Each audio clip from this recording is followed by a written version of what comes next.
which brings us to the topic of finding out whether you are tainted either in your supply chain or in your customer chain.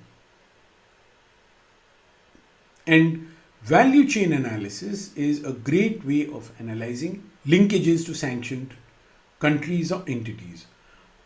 So you have here a particular company which is being assessed for its sanctions compliance risk. It has inputs, it has processes P1, P2, P3, it has outputs. Those inputs are supplied by various suppliers. Each supplier has its own value chain.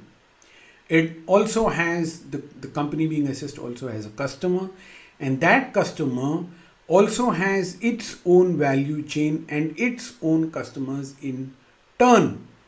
When we are looking at identifying risks in a globally integrated and spread out supply chain, we have to consider the value chain of every organization, each of its suppliers and each of its customers, to make sure that we are aware of nexus, which is the mere touch of a sanctioned entity, is a nexus, a connection, a link, which will invite prosecution by the US authority.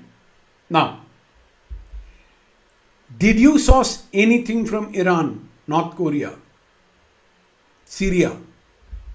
Did you supply anything to a customer who then in turn integrates it into a product that is supplied to Iran, North Korea, Syria, other sanctioned countries? So you really need to know all the places where you source stuff from. You really need to know what your customer does with what you supply, right? And if you did that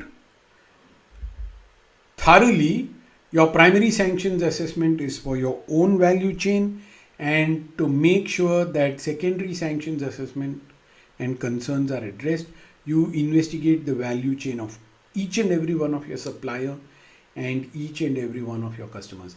And let's be clear about it.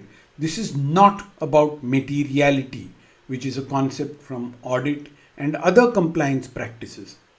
You just need to supply one small component to North Korea and you're done for. And you're really done for if that small component finds its way into a missile constructed by North Korea. You're dead, right? So it's not about how small, how minor, what percentage of revenue, and so on and so forth. If the US government wants to nail an entity, it can use a ball bearing to nail the entity.